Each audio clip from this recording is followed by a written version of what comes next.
This program is part of the Infinite Potato Alliance. Visit us at infinitepotato.com. I'm Jared Stern. I think people should listen because we're desperate for attention right now. I'm also Jared Stern. This is what I like to call an exercise in benign narcissism. And I'm Jared Stern. How are you? I'm the problem. It's me. There's the intro. Yeah, so we did. Between Two Sterns.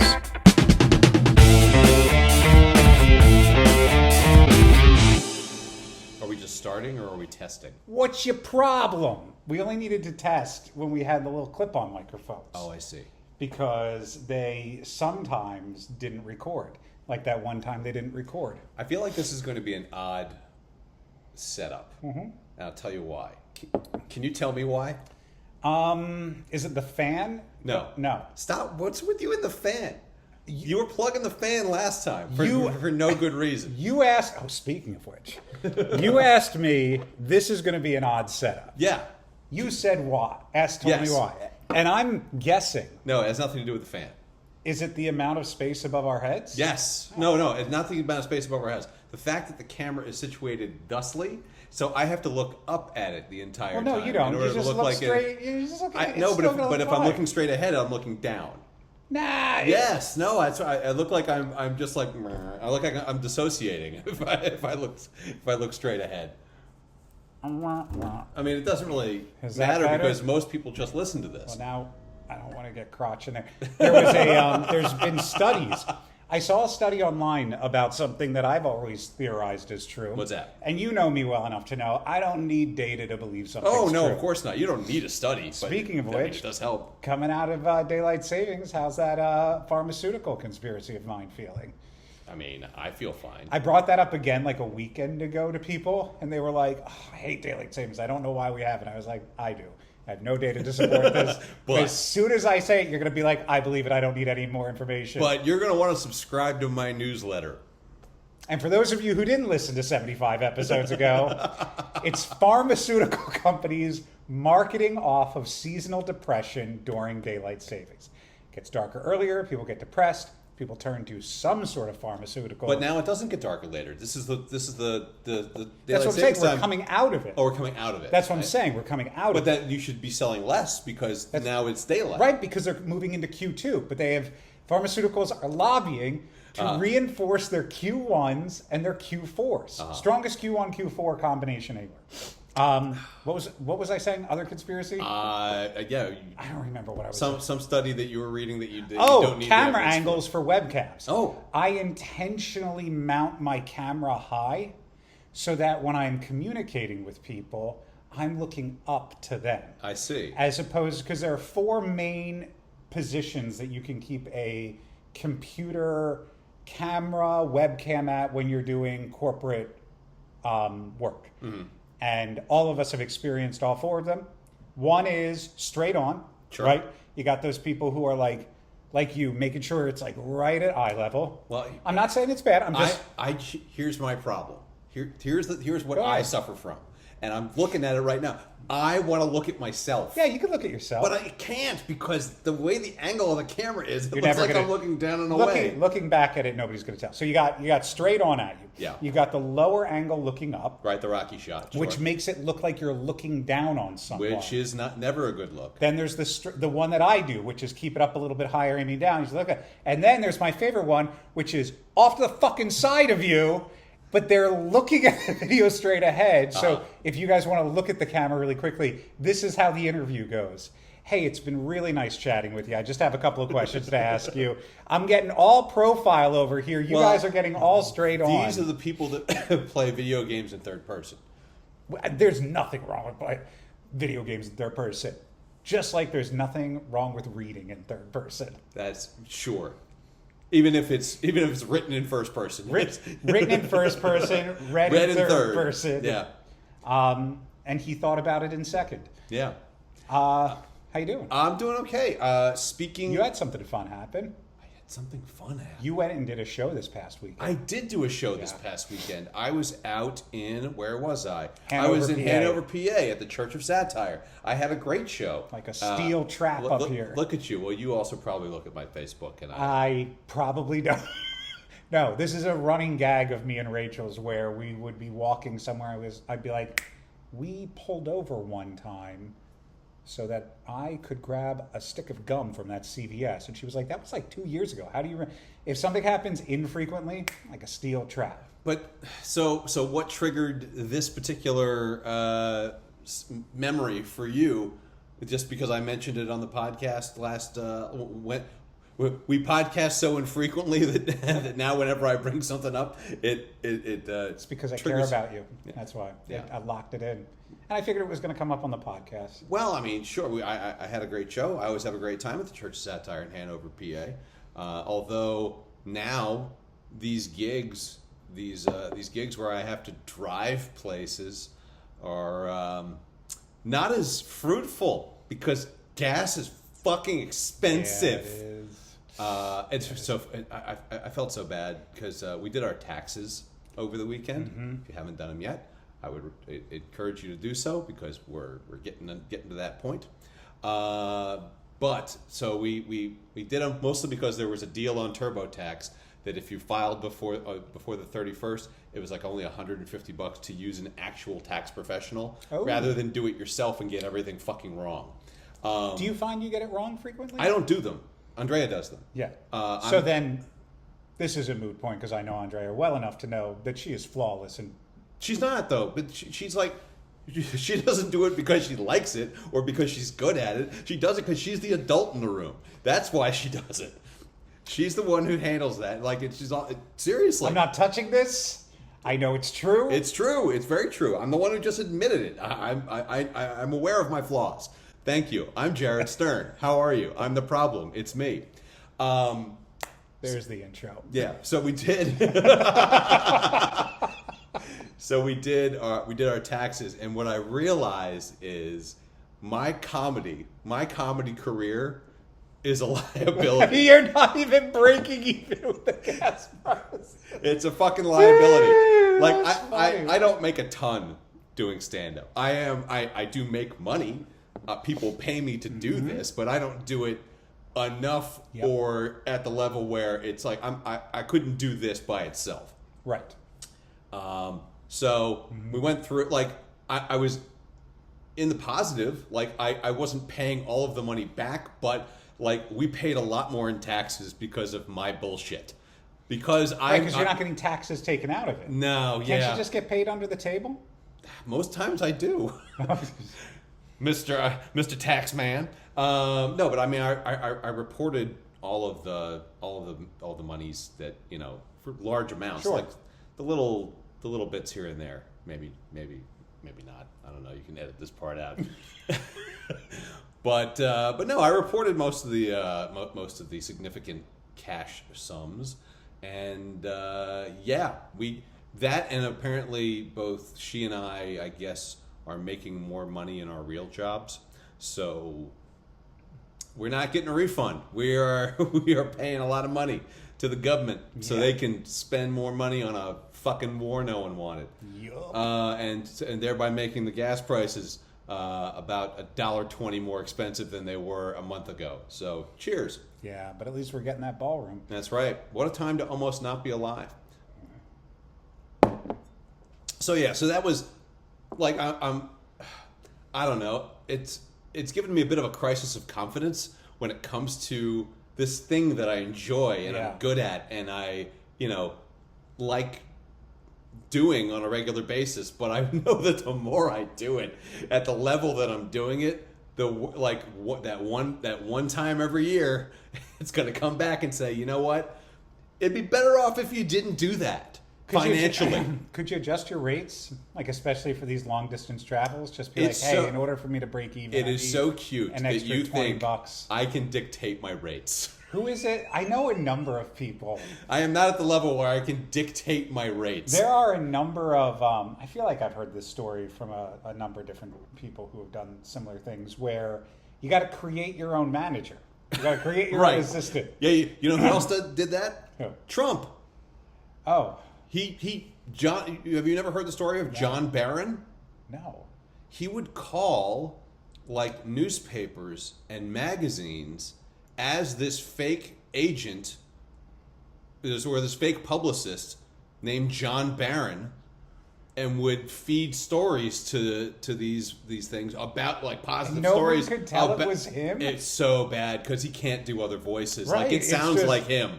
But yeah, that's when he was before The Apprentice started, before he actually really came into more than just being an out and out punchline and a cameo in Home Alone 2. That's one of the tricks he would do to This kind guy of just gets to sadder keep his and name. sadder every time. Oh, he's the saddest, but But he has no other. They had to have known. Like, I don't have a Trump, but I have a Walken. Where it's like, it's me, Trump. right. I mean, it's not me. He's a great guy. He's great. He's wonderful. Fantastic. Fantastic. Anyway, but that was one of the things he would do. So So stupid. sure. I guess I could like make a fake email address and pitch me to clubs that I'm already or that I'm not working yet. But I don't know. I just got to be me and us. And every other Jared Stern. I think that there's a component of, like, yes, there is certainly a monetary gain component, but also if this was your primary source of income, then yeah, you would have to like reassess the. If it was my primary source of income, I would be doing this a lot more, and B, yes, I would be approaching it from a much more business savvy Right, but this angle. this is also to a certain extent like It's a hobby. It's a part-time hobby. If it's not fully fulfilling you monetarily, it's fulfilling you spiritually. It is. It's fulfilling you very much. and emotionally. And so, like, as long as you're coming close to breaking even, as long as Andrea's not like, look at this, right. you need to scale back your hobby. It wasn't so much that she would never say that, and God bless her for it. But in my heart of hearts, I was like, fuck. Yeah. Like, that kind of that stings just a little bit. Yeah, it's tough. So yeah. Speaking of other Jared Sterns that we wish we could be, I do have some other ones potentially on the hook. It's crazy to me that they keep popping up, and they're not popping up at like 18, 19, like they're just getting onto LinkedIn.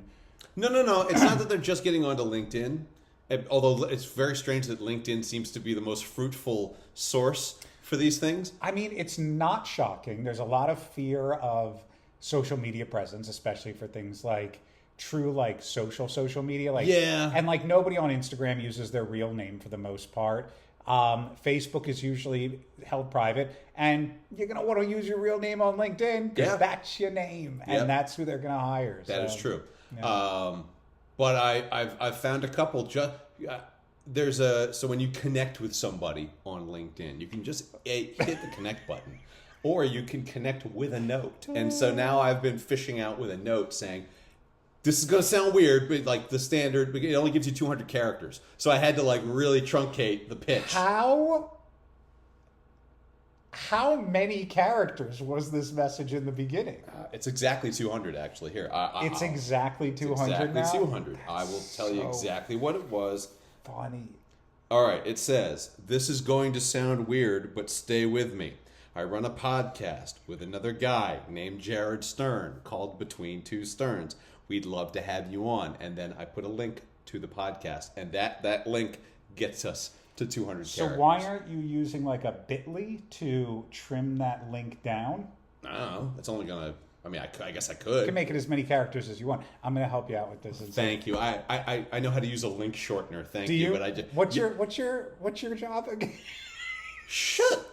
What the fuck, man? I didn't walk us into this. You said, and this full link is taking up a lot of characters. I didn't say it was taking up a lot of characters. It just got us to the limit. Yes, I could truncate the link. Yeah. Yes, there are tools that exist for me to do that. I Sure. wish that we had talked about this not on stream so that I could have made that suggestion and not sounded like an asshole. It's but this, all right. but It's this fine. is the way. This is the order the information. was Welcome to the presented. dynamic of the podcast, everybody. I like the start. This is going to sound weird, but stick with me. Yeah, it is because it is weird. Don't you think it's weird? I think it's a very good way of addressing immediately.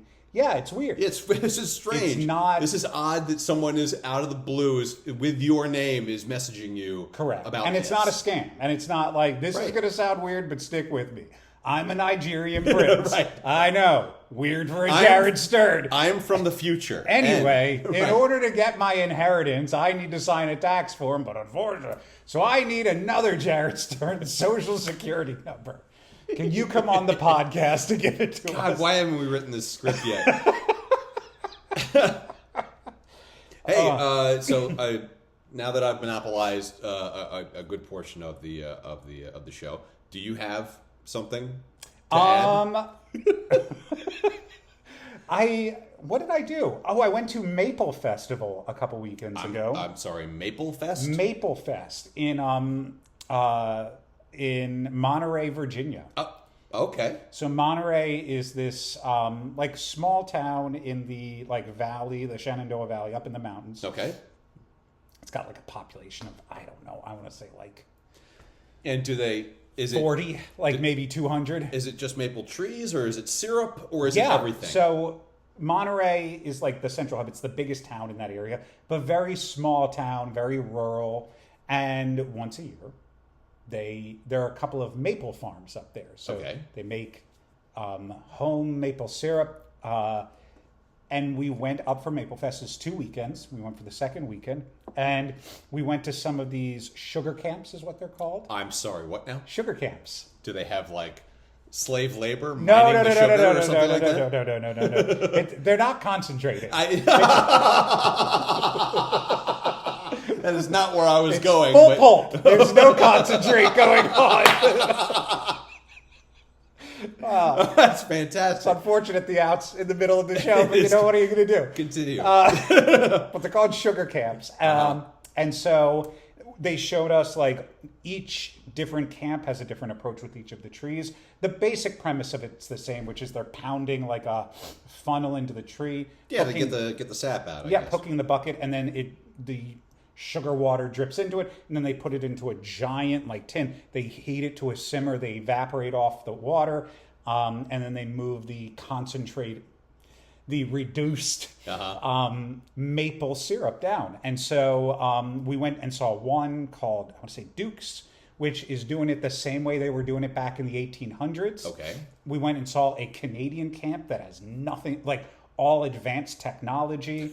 What is advanced maple technology? So especially when you're filtering out the impurities and then separating the purified water from, for lack of a better phrase, the sludge, like the sugar sludge. Yeah. So in a normal purification process, you want to keep the purified water. You want to get rid of the sludge. In this process, it's reverse. You get rid of the purified water and keep the sludge. And I was so shocked. We went to 3 of these camps, and everyone was like, yeah, we got to get rid of this purified water. And I was like, you don't think to maybe bottle it? Yeah. Maybe maple Fresh water? from the maple farm. What the fuck are you talking about? Get rid of purified. There's going to come a time 20 years from now where the whole planet's screwed, and people are on these trees being like, we used to throw this shit away. Yeah. But the fascinating thing is they all use some form of gravity in order to do it. So when you think of maple trees, the best farms are on hillsides. Okay. And so as they grow up the hill, you tap the little hose in, and then there are tubes that connect each of the trees. So the gravity continues down and moves down to whatever the refinery area Do they is. have as a ride? Do they have a maple flume? That No, you can just no. slowly go I wish. down? I think that it could be far more successful if it wasn't on it's like cherry blossom season. You can only do this for 2 weeks or a couple of months a year. And it's really, Well, you certainly can't do it in January. well, it's really, cold weather is actually better. This is what I learned. Well, wouldn't it go slower? Hence don't- the phrase. There is a certain limit to me caring. But I'm asking Well, questions. why are you even going to this? Because it's like a big thing. Rachel's aunt lives there. Her other aunt lives across the street from her. Okay. And so, like, it's a big deal to get an invite to Maple Fest. We felt very special that we got invited to this thing. Okay. And so they did a great job. They have, like, pancake breakfasts. Yeah. Have you ever had a buckwheat pancake Yes, before? I have, actually. Do you like buckwheat pancakes? I can't tell you honestly because I can't remember the last time I had it. I only know that I have. I'm going to save you the trouble. You don't. You don't like a buckwheat. I know you well enough to know that If you you'd put be enough like, syrup on it, I'll eat anything. One of the pancake breakfasts we went to, they served buckwheat pancakes and sausage gravy on top of it. Yummy. Not bad. Even better, it was a regular fucking pancake. But I tried 2 different versions. They weren't the worst thing in the world, but they're not a good pancake. But anyway, it was a great festival. Tons of like vendors out. Everything was like maple themed. I had like an authentic like maple glazed donut, which was to die for. And then I had another one.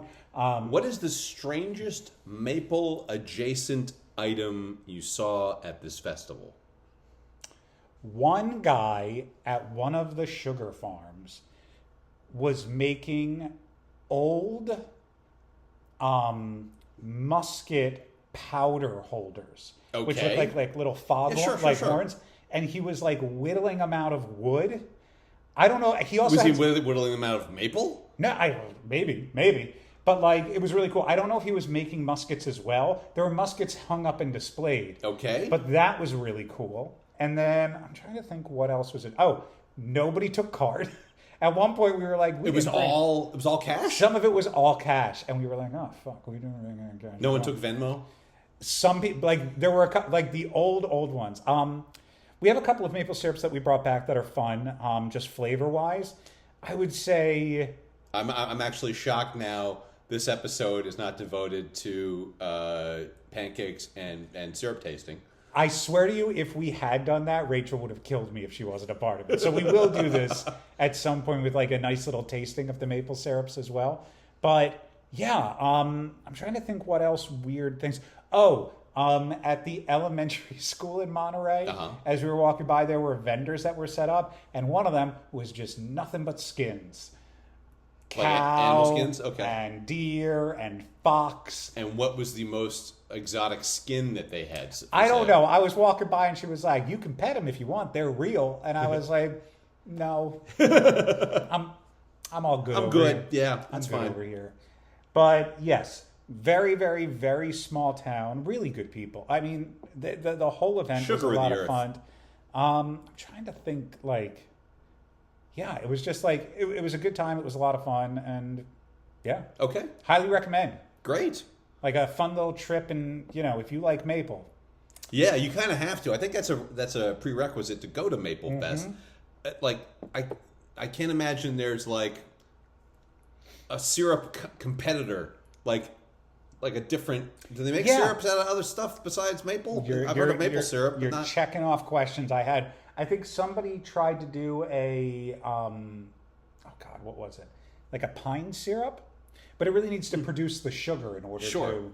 But there are different, like, colors of it. So there's, like, dark maple syrup, light maple syrup. The Canadian place did a, like a bourbon barreled. Ooh. So they did they used old bourbon barrels to, like, do it. So it had that bourbon taste. Did you bring back some bourbon barrel maple syrup? I did not. Because, like, to me, it would just be easy to put the maple syrup in the bourbon that you're drinking. Like, the bourbon barrel maple syrup would be like a niche thing for me. Okay. But I definitely thought about how some of these would be delicious in like an old fashioned, like you could do. Sure. Yeah. I've certainly had a maple old fashioned before, and to have one with actual maple syrup from Maple Fest. Yeah.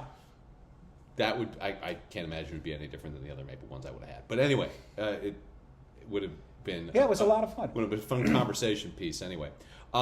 So not only did I have the show in Hanover, Pennsylvania, but I went to the movies over the weekend. What did you see? I saw Project Hail Mary. I am so glad you did, because I read that book. I know. You made a And whole I big saw thing the about movie. the book. Oh, and you saw the movie. Did you see?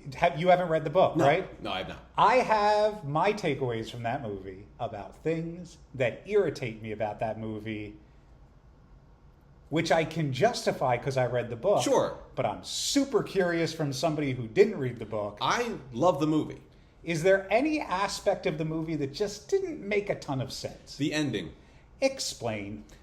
Well, I don't want to spoil the ending for people. Hey guys, spoilers for Project Hail Mary coming up. If you don't want spoilers for Project Hail Mary, I don't know. I'll edit in where the timestamp is. I mean, You can it jump just seemed really hokey the way he just kind of ended up on the planet with Rocky and was teaching the other rock children all the stuff that he was trying to teach his human children back on Earth. That just... one of the things I loved about the movie, and movies like it, that translate pseudoscience into something that seems plausible. Like they gave you the basics of what the science was supposed to be, and they gave you a couple of scenes explaining it very quickly to just kind of say, oh, the reason why this is happening is because of this. And they give a scientific reason for it, or someone with a lab coat gives some kind of reason for it, and you're like, oh, okay, well, in the framework of the movie, due to the logic that you've presented, sure, that's how this is going to work. And they did a really good job of building that logic, that internal movie logic. I thought the communication between Grace and Rocky went really quickly. They really, really went quick from how do I say this to all of a sudden the fucking thing can talk to me. But, I mean, you kind of had to have that or else, it'd be subtitles throughout. Before we jump around too much. So that is the ending of the book. The only difference is it jumps 30 years into the future. Oh, okay. So the way the book ends is he's like 55 years old on the planet. Okay. And they've created this environment for him, and this is what he's been doing on the planet for years. He's walking around with a cane because the planet's gravity is so much heavier. And the ending of the book is Rocky coming up to his like little dwelling and saying, I want to share something with you. And he goes, what? He goes, Earth's sun has gotten brighter. Oh. And so it allows the time frame for the things to go back and to come forth. It's not this cutaway to Strat back on Earth. It's Rocky sharing it with him. And he goes, you did it. Like, you saved them. And he goes, and Rocky's like, they've fixed the ship. Do you want to go home? And he's like, I don't know. Can I think about it? He goes, think about it for as long as you want. He goes, anyway, I'm running late. And then he gets up and walks over, and you see him walk over to class. And I think that 30-year difference in the book kind of cements this. He didn't know he had a home to go home to. Sure. So it's not like he's been here for like 3.5 weeks teaching these students. He's been there for half his life. Yeah. And he's built into this community. All he's wanted was to be a teacher with students who wanted to learn from him. Well, because that's the other thing, too, is they said that it was going to take however many years for the probes that he sent back to reach Earth. I don't know what they said, like 11 years or something like that? Like 13 years. Something like that. So you knew that at least that much time had passed. It was about 26 years round trip back and forth. So I love the way they did the science. I think that one of the big misses they had in the movie, and again, I think the movie can exist as a 91. I think of the movie a lot like I think of the Harry Potter movies, right? Okay. Where the books are exceptional and the movies only do a fraction of it. I think there were specific misses for me that created less of an experience for you as a movie viewer than me as a book reader. Number one, when he first comes out and he can't remember anything, there's a big component of, I can't remember my name, who am I? And him sitting in the first room being like, everything feels weird. Where am I? He's like, am I underground? Am I what? And as he's moving around, he's like, things feel weird. And so before he even looks outside, based off of him dropping something and putting it together, he's like, the gravity isn't right. and he starts figuring out from just the way things are moving, it shows an early competence that I found they replaced with too much foolishness. Like the beginning was him getting drunk, and as opposed to, I think if you had established a little bit more like, I can't remember who I am, but I can do all of this science. But he did do that in the movie. He's like, am I smart? Like, no, it's like there's definitely a component of that. It was just a different approach to it, which was like this very foolishness in the beginning. The humor in the book came out of him trying to figure it out, as opposed to the humor of the movie came from a little bit more of like a slapsticky kind of thing. All right. So I went and saw this movie at Alamo Drafthouse. Yeah. And before the movie, they were playing interviews with the author and the filmmakers, and they also did one with Ryan Gosling. And Ryan Gosling said that he patterned his character after two other characters in movies. And one of them was Charlie Chaplin. Yeah. Because he said he wanted to make space feel dangerous. Yeah. And like when Charlie Chaplin got caught up in the gears in, I forget which movie it was, but that one. But the other character he modeled his after was Val Kilmer's character in Real Genius. I think that the way Ryan Gosling did a great job of portraying that character. I think that this was the difference between just a slight nuance. But the main issue I have, from all of it, why can't he remember in the beginning of the movie? Because they drugged him. None of that is explained correctly.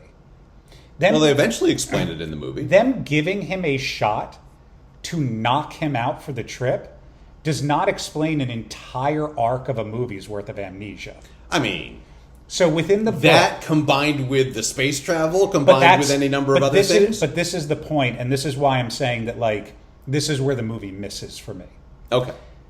The way the flashbacks are handled are a little haphazard. Within the book, it's almost like Slumdog Millionaire. When he reaches a point that he needs to remember something in order to it flashes back to what gave him that context, and it's moving kind of in real time. So they start the movie off by doing this quick montage flashback, and then he can't remember, but he can remember, but it's not he doesn't really know why he can there's remember. no connective tissue to it all, which is whether it's a wince or a look to the side or a headache. One of the things within the book is he's not allowed to leave the first chamber until he can state his name. Okay. And he's like, I can't. And so finally he remembers his name. He's like, Dr. Ryland Grace. It's one of those flashbacks connected. And as you go through the story, you think the twist is that there's an alien. And then you even think the twist is that he wasn't the one who was supposed to go in the first place. Uh-huh. But in the book, that scene with Strat and him, and Strat is far more pragmatic and colder in the book. She's pretty pragmatic and cold in the movie. She has all kinds of authority on it. It's really cool the way she's very German. The way she's done the book. But that scene in the book is, I gave you the choice, now I'm making you go. You can't make me go. I'm going to drug you and put you on the flight. And his response is, you can do it, but when I wake up, I won't do it. And she goes, I don't believe that, but I won't take that risk. We've been working with a French company. There's a drug that can give you temporary amnesia. I'll inject it into you right before we wake you up out of cryo state. The other two astronauts won't know. They'll think it's a byproduct of the space travel. And by the time your memory comes back, you're going to be too far into the process of fixing things that you'll never stop. I know you too well. Well, that's okay. But the reason why that's so important in a storytelling concept is you need multiple levels of him resisting being the hero in order to really justify his sacrifice at the end. He is a coward. He doesn't want to go in the beginning. When nobody else can go, he says, I don't want to go. When they say, take 3 hours to think about it, get over your fears, you are the only person we can send right now. He goes, I don't want to go. And when they go, we're going to knock you out and force you to do it. Now, even when his choice has been removed, he's like, I still won't do it, even if you force me out there to go and do it. And she goes, and I'm going to drug you and give you amnesia to make it. So when all of these memories flood back to him, now he's realizing, now I know exactly who I am. I am a coward. I've sent my probes back, and I have enough astrophage to get home. So I can still be the coward.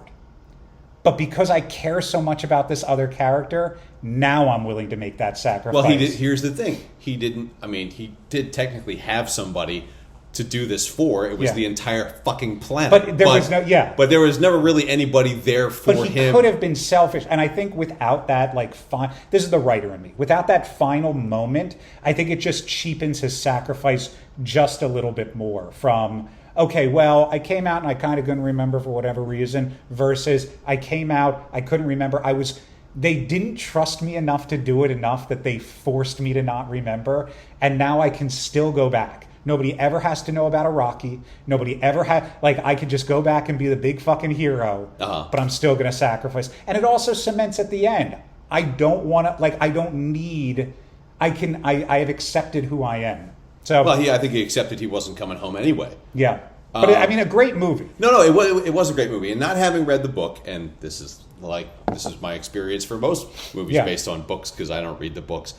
But I felt the way that it was very, very well directed. I thought it was very well laid out. I thought one thing built on the next. It had, all the feel good moments. It had the fun catchphrases. Yeah. It had the cute little mascot. It was funny. It was heartwarming. It was you had the adventure. You had all that stuff. You had the big sweeping science fiction planetary moments, which were fucking gorgeous.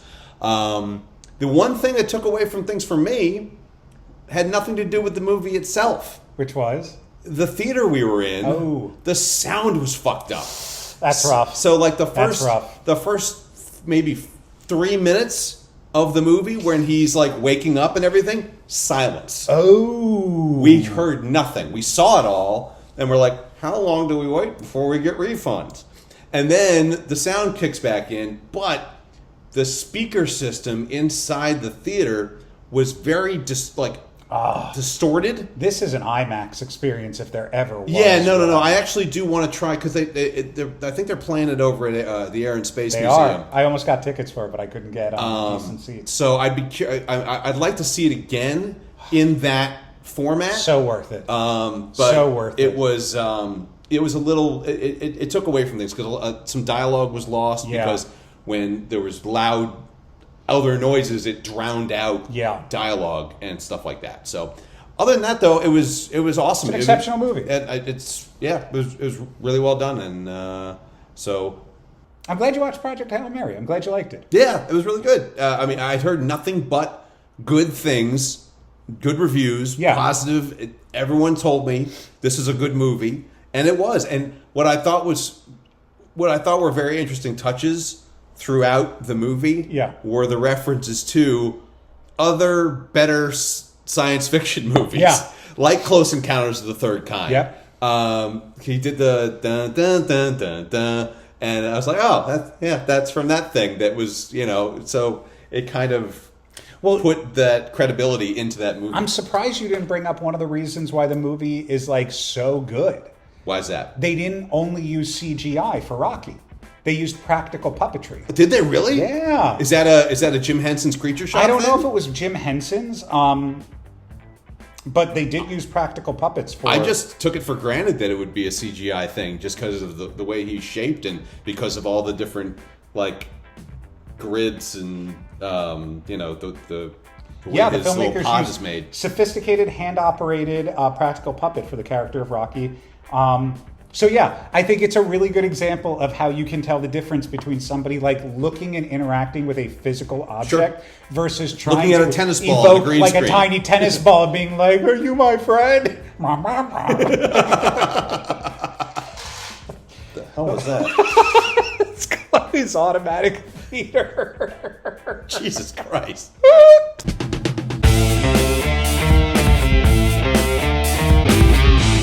Hey everybody. Thanks for sticking your ears between two sterns. Please leave us a 5-star review, even if it's a sarcastic one. Be sure to follow us on Facebook, Twitter, and Instagram. Have an idea for the show, or are you also Jared Stern? Shoot us an email. You can find links to everything at jaredstern.com.